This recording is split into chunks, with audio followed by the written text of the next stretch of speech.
ನಮಸ್ಕಾರ. ಈ ದಿನ ನಾವು ಒಂದು ಶೈಕ್ಷಣಿಕ ಮಾರ್ಗದರ್ಶಿ 2024-25 ಬಗ್ಗೆ ಸಾಕಷ್ಟು ಮಾಹಿತಿಯನ್ನು ನಾನು ಈ ಹಿಂದಿನ ವಿಡಿಯೋದಲ್ಲಿ ನಾವು ಒಂದಿಷ್ಟು ಮಾಹಿತಿಯನ್ನು ತಮ್ಮ ಜೊತೆಗೆ ಹಂಚಿಕೊಂಡಿದ್ದೀನಿ ಸ್ನೇಹಿತರೆ. ಅಂದರೆ ಶಾಲಾ ಪ್ರಾರಂಭದ ದಿನಗಳು ಮತ್ತು ಸೇತುಬಂಧ ಶಿಕ್ಷಣ ಮಾಡ್ತಕ್ಕಂಥದ್ರ ಬಗ್ಗೆ ಮತ್ತು ವೇಳಾಪಟ್ಟಿಗಳ ಬಗ್ಗೆ ಅನೇಕ ಮಾಹಿತಿಗಳನ್ನು ನಾನು ಈ ಹಿಂದಿನ ವಿಡಿಯೋದಲ್ಲಿ ತೋರಿಸ್ಕೊಂಡಿದ್ದೀನಿ. ಈ ದಿನ ನಾವು ಒಂದು ಶಾಲಾ ಮುಖ್ಯಸ್ಥರ ಜವಾಬ್ದಾರಿಗಳು ಏನು ಮತ್ತು ಒಂದು ಕ್ರಿಯಾ ಯೋಜನೆಯನ್ನು ಪ್ರತಿ ತರಗತಿವಾರು ಕ್ರಿಯಾ ಯೋಜನೆಯನ್ನು ಯಾವ ಥರ ಹಮ್ಮಿಕೊಳ್ಬೇಕು ಅನ್ನೋದ್ರ ಬಗ್ಗೆ ಇದನ್ನು ನಾವು ಚರ್ಚೆ ಮಾಡೋಣ ಬನ್ನಿ ಸ್ನೇಹಿತರೆ. ಇದನ್ನು ನಾವು ಶಾಲಾ ಮುಖ್ಯಸ್ಥರ ಜವಾಬ್ದಾರಿಗಳು ಏನು ಅನ್ನೋದ್ರ ಬಗ್ಗೆ ನಾವು ನೋಡ್ತಾ ಹೋಗೋದಾದರೆ, ಇಲ್ಲಿ ಶಾಲಾ ಆಡಳಿತಾತ್ಮಕ ಮತ್ತು ಶಾಲಾಭಿವೃದ್ಧಿ ಪೂರಕ ತಯಾರಿ ಬಗ್ಗೆ ನಾವು ನೋಡೋದಾದರೆ ಎರಡು ರೀತಿಯಲ್ಲಿ ಅದನ್ನು ಡಿವೈಡ್ ಮಾಡ್ಕೋಬೋದು. ಶಾಲಾ ಆಡಳಿತಾತ್ಮಕ ಮತ್ತು ಶಾಲಾಭಿವೃದ್ಧಿ ಪೂರಕವಾದಂಥ ಪೂರ್ವ ತಯಾರಿಗಳ ಬಗ್ಗೆ ಅಂತ.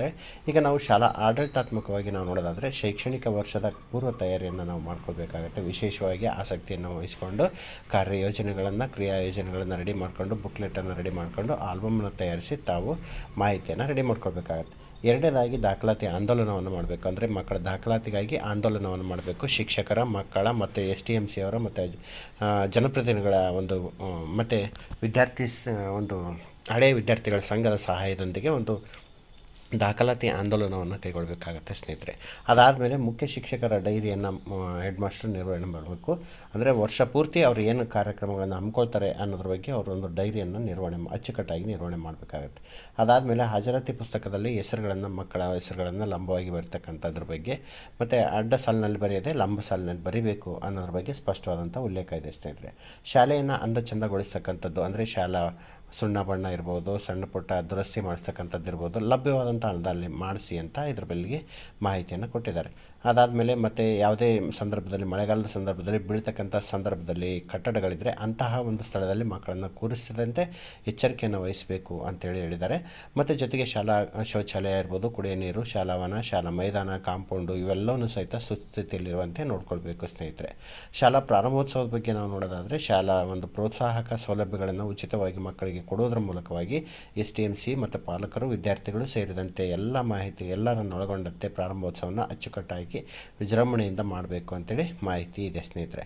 ಆಮೇಲೆ ಶಾಲೆಯಲ್ಲಿ ಇರ್ತಕ್ಕಂಥ ಹಳೆ ದಾಸ್ತಾನು ವಸ್ತುಗಳನ್ನು ವಿಲೇವಾರಿ ಮಾಡ್ತಕ್ಕಂಥದ್ರ ಬಗ್ಗೆ ಕ್ರಮವನ್ನು ಕೈಗೊಳ್ಳಬೇಕಾಗತ್ತೆ. ಅದರ ಬಗ್ಗೆ ಶಾಲಾ ವಾರ್ಷಿಕ ಕ್ರಿಯಾ ಯೋಜನೆಯನ್ನು ಸಹಿತ ತಯಾರಿಸ್ಕೊಳ್ತಕ್ಕಂಥದ್ದು ಬಹಳ ಮುಖ್ಯವಾಗಿರುತ್ತೆ. ಅಂದರೆ ಇಡೀ ವರ್ಷದಲ್ಲಿ ನಾವು ಏನೆಲ್ಲ ಪ್ಲ್ಯಾನನ್ನು ಮಾಡ್ಕೋಬೇಕು ಅನ್ನೋದು ಬಹಳ ಮುಖ್ಯವಾಗಿರುತ್ತೆ ಸ್ನೇಹಿತರೆ. ಶಾಲೆಯ ವಿವಿಧ ಪ್ರಭಾರಗಳ ಹಂಚಿಕೆಯನ್ನು ಮಾಡಬೇಕು. ಶಾಲಾ ಮುಖ್ಯಸ್ಥರು ಅವ್ರನ್ನೆಲ್ಲ ಕೂರಿಸ್ಕೊಂಡು ಪ್ರಭಾರಗಳನ್ನು ಹಂಚಿಕೆ ಮಾಡ್ಕೋಬೇಕು. ಮತ್ತು ವೇಳಾಪಟ್ಟಿಯನ್ನು ಸಿದ್ಧಪಡಿಸ್ಕೊಳ್ಬೇಕು. ಪಾರ್ಟ್ ವಿ ಇರ್ಬೋದು, ಬೋಧನಾ ಅವಧಿ ಇರ್ಬೋದು, ಮತ್ತು ಪೂರ್ವ ತಯಾರಿ ಪಠ್ಯ ಚಟುವಟಿಕೆ ಮತ್ತು ಸಹಪಠ್ಯ ಚಟುವಟಿಕೆಗಳನ್ನೆಲ್ಲವನ್ನು ಸಹಿತ ಒಳಗೊಂಡಂತೆ ಒಂದು ಪೂರ್ವ ತಯಾರಿಯನ್ನು ಮಾಡಿಕೊಳ್ಬೇಕಾಗುತ್ತೆ ಸ್ನೇಹಿತರೆ. ಶಾಲಾ ಪ್ರವೇಶ ಪ್ರಕ್ರಿಯೆ ಮತ್ತು ವರ್ಗಾವಣೆ TC ಅಂಕಪಟ್ಟಿ ನೀಡ್ತಕ್ಕಂಥದ್ದು ಮುಖ್ಯವಾಗಿರುತ್ತೆ. ದಾಖಲಾತಿ ಇರ್ಬೋದು ಮತ್ತು TC ಕೊಡ್ತಕ್ಕಂಥದ್ದು, ಅಂಕಪಟ್ಟಿ ಕೊಡ್ತಕ್ಕಂಥದ್ದು ಇವುಗಳ ಬಗ್ಗೆ ಎಲ್ಲರೂ ಮತ್ತು ಅಗತ್ಯ ಪೂರ್ವ ಸಿದ್ಧತೆಯನ್ನು ಮುಖ್ಯ ಶಿಕ್ಷಕರಾದಂಥವ್ರು ಕೈಗೊಳ್ಳಬೇಕಾಗತ್ತೆ. ಅದ್ರ ಜೊತೆಗೆ ಪ್ರೋತ್ಸಾಹಕ ಸೌಲಭ್ಯಗಳ ಅನುಷ್ಠಾನವನ್ನು ಸಹ ಮಾಡಬೇಕಾಗುತ್ತೆ. ವಿದ್ಯಾರ್ಥಿ ವೇತನ ಇರ್ಬೋದು, ಉಚಿತ ಹಾಸ್ಟೆಲ್ ಸೌಲಭ್ಯ ಇರ್ಬೋದು, ಶಿಷ್ಯ ವೇತನ ಇರ್ಬೋದು, ಈ ಥರ ಏನು ಇದ್ದಾವೆ ಪ್ರೋತ್ಸಾಹಕಗಳು ಅವುಗಳಿಗೆ ಸಂಬಂಧಪಟ್ಟಂತೆ ಅಗತ್ಯವಿರುವಂತಹ ಮಕ್ಕಳಿಗೆ ಸೂಕ್ತ ಸಲಹೆ ಸಹಕಾರಗಳನ್ನು ನೀಡಬೇಕಾಗತ್ತೆ. ಶಾಲಾ ಸೂಚನಾ ಫಲಕದಲ್ಲಿ ನಾವು ಪ್ರತಿ ವರ್ಷ ಮತ್ತು ಯಾವ ತಿಂಗಳಲ್ಲಿ ಏನು ಪ್ರೋಗ್ರಾಮ್ ನಡೀತಾ ಇದೆ ಅನ್ನೋದ್ರ ಬಗ್ಗೆ ಒಂದು ಪ್ರಾಜೆಕ್ಟ್ ಮೂಲಕವಾಗಿ ಅವರು ಪ್ರಸ್ತುತ ಒಂದು ಪ್ರಕಟಣೆಯನ್ನು ಮಾಡಬೇಕಾಗತ್ತೆ. ಆ ಒಂದು ಯಾವುದರಲ್ಲಿ ಶಾಲಾ ಸೂಚನಾ ಫಲಕದಲ್ಲಿ. ಶಾಲೆಗೆ ಸಂಬಂಧಿಸಿದ ದಾಖಲಾತಿಗಳ ನಿರ್ವಹಣೆ ಬಗ್ಗೆ ನಾವು ನೋಡೋದಾದರೆ ಇಲ್ಲಿ ಶಾಲಾ ಒಂದು ದಾಸ್ತಾನುಗಳನ್ನು ಸರಿಯಾಗಿ ಬಳಸ್ತಕ್ಕಂಥದ್ದು ಮತ್ತು ಅವುಗಳ ನಿರ್ವಹಣೆಗಳ ಬಗ್ಗೆ ಸಹಿತ ನಾವು ಅದನ್ನು ಸ್ಪಷ್ಟವಾದಂಥ ಮಾಹಿತಿಯನ್ನು ದಾಖಲೆಗಳನ್ನು ಇಟ್ಕೊಳ್ಬೇಕಾಗುತ್ತೆ. ಅದಾದಮೇಲೆ ಅಕ್ಷರದಾಸೋಹ ಬಹುಮುಖ್ಯವಾಗಿರ್ತಕ್ಕಂಥ ಒಂದು ಕಾರ್ಯಕ್ರಮ ಅಕ್ಷರದಾಸೋಹ ಕಾರ್ಯಕ್ರಮ. ಈ ಒಂದು ಕಾರ್ಯಕ್ರಮಕ್ಕೆ ಸಂಬಂಧಪಟ್ಟಂತೆ ಆಹಾರ ಸಾಮಗ್ರಿ ಇರ್ಬೋದು, ಹಾಲಿನ ಪುಡಿ ಬಳಸಲಿಕ್ಕೆ ಯೋಗ್ಯವಾಗಿದೆಯೇ ಮತ್ತು ಅದು ಎಕ್ಸ್ಪೈರಿ ಡೇಟ್ ಅದನ್ನೆಲ್ಲ ಸಹಿತ ಚೆಕ್ ಮಾಡ್ಕೊಳ್ಬೇಕಾಗುತ್ತೆ. ಮತ್ತು ವಸ್ತುಗಳು ಮತ್ತು ಸಾಮಾನುಗಳು ಮತ್ತು ಅಡುಗೆಗೆ ಸಂಬಂಧಪಟ್ಟಂಥ ಎಲ್ಲ ಒಂದು ಪರಿಕರಗಳನ್ನು ಸಿದ್ಧಪಡಿಸ್ಕೊಳ್ಬೇಕಾಗತ್ತೆ. ಕುಡಿಯೋ ನೀರಿರ್ಬೋದು ಮತ್ತು ಅವನ್ನ ಟ್ಯಾಂಕ್ಗಳನ್ನು ಸ್ವಚ್ಛಗೊಳಿಸ್ತಕ್ಕಂಥದ್ದು ಇವೆಲ್ಲ ಎಚ್ಚರಿಕೆಯನ್ನು ವಹಿಸಬೇಕಾಗುತ್ತೆ. ಅದಾದಮೇಲೆ ಶಾಲಾ ಸಂದರ್ಶನ ಮತ್ತು ತಪಾಸಣೆ ಮಾಡ್ತಕ್ಕಂಥದ್ದು ಬಹಳ ಮುಖ್ಯವಾಗಿರುತ್ತೆ.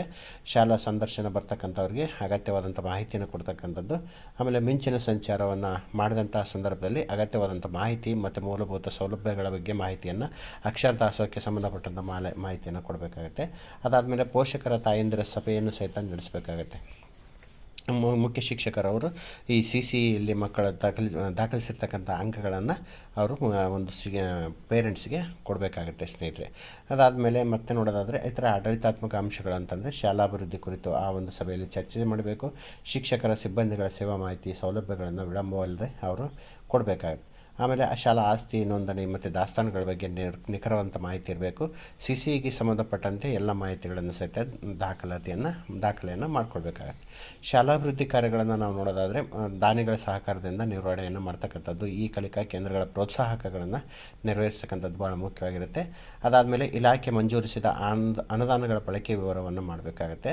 ಅದಾದಮೇಲೆ ಸರ್ಕಾರಿ ಶಾಲೆಗಳನ್ನು ವಿವಿಧ ಕಾಮಗಾರಿಗಳ ಕುರಿತು ಇದ್ದರೆ ಅಂಥ ಸಂದರ್ಭದಲ್ಲಿದ್ದರೆ ಅವು ನಿರ್ವಹಣೆ ಮಾಡ್ತಕ್ಕಂಥದ್ರ ಬಗ್ಗೆ ನೋಡಬೇಕು. ಮತ್ತು ಶಾಲಾ ನಾಮಫಲಕವನ್ನು ಅಳವಡಿಸಬೇಕು. ಏಕರೂಪವಾದಂಥ ನಾಮಫಲಕ ಇರುವಂತೆ ಅದನ್ನು ಕಿತ್ತಳೆ ಹಳದಿ ಬಣ್ಣದ ಹಚ್ಚೋದರೊಂದಿಗೆ ಅದನ್ನು ಬಾರ್ಡರ್ ಲೈನ್ ಕಿತ್ತಳೆ ಹಳದಿ ಬಣ್ಣ ಇರಬೇಕು. ಆಮೇಲೆ ನೀಲಿ ಬ್ಯಾಕ್ಗ್ರೌಂಡ್ ಇರ್ತಕ್ಕಂತಹ ಬಿಳಿ ಅಕ್ಷರಗಳನ್ನು ಒಳಗೊಂಡಂಥ ನಾಮಫಲಕ ಇರಬೇಕು ಸ್ನೇಹಿತರೆ. ಹಾಗಾಗಿ ಕಾಮಗಾರಿ ಏನಾರು ಇದ್ದರೆ ಅವಕ್ಕೆ ಸಂಬಂಧಪಟ್ಟಂಥ ಪೂರಕವಾದಂಥ ದಾಖಲೆಗಳನ್ನು ಇಟ್ಕೊಳ್ಬೇಕು. ಶಾಲಾ ಮಾರ್ಗದರ್ಶಿ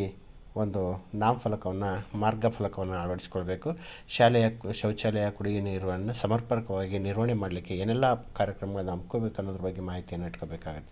ಹ್ಯಾಂಡ್ ವಾಶ್ ಇರ್ಬೋದು, ವಿದ್ಯಾರ್ಥಿ ಕುಡಿಯಲಿಕ್ಕೆ, ಅಡುಗೆಗೆ ಶುದ್ಧವಾದಂಥ ನೀರು ಮತ್ತು ವ್ಯವಸ್ಥೆಯನ್ನು ಮಾಡ್ಕೊಳ್ತಕ್ಕಂಥದ್ದು, ಬಾವಿ, ತೊಟ್ಟಿ ಅಂತ ಅದನ್ನು ಕನಿಷ್ಠ ವರ್ಷಕ್ಕೆ 6 ಬಾರಿ ಆದರೂ ಅದನ್ನು ತೊಳೆಯುವಂಥ ನಿಟ್ಟಿನಲ್ಲಿ ಕ್ರಮವನ್ನು ಕೈಗೊಳ್ಳಬೇಕಾಗತ್ತೆ. ಆಮೇಲೆ ವಾಶ್ರೂಮ್ಗೆ ಸೋಪು, ಟವೆಲ್ಲು, ಬಾಚಣಿಕೆ, ಸ್ಯಾನಿಟರಿ ಫಿನಾಯಿಲ್ ಇವನ್ನೆಲ್ಲ ಹಾಕಬೇಕು. ನನ್ನ ಶಾಲೆ ನನ್ನ ಕೊಡುಗೆ ಯೋಜನೆಯನ್ನು ಅದನ್ನು ಅನುಷ್ಠಾನವನ್ನು ಮಾಡಬೇಕು. ಮತ್ತು ಹಳೆಯ ವಿದ್ಯಾರ್ಥಿಗಳ ಸಂಘದೊಂದಿಗೆ ಸಹಕಾರದೊಂದಿಗೆ ಈ ಕಾರ್ಯಕ್ರಮವನ್ನು ಅನುಷ್ಠಾನ ಮಾಡಬೇಕಾಗತ್ತೆ ಸ್ನೇಹಿತರೆ.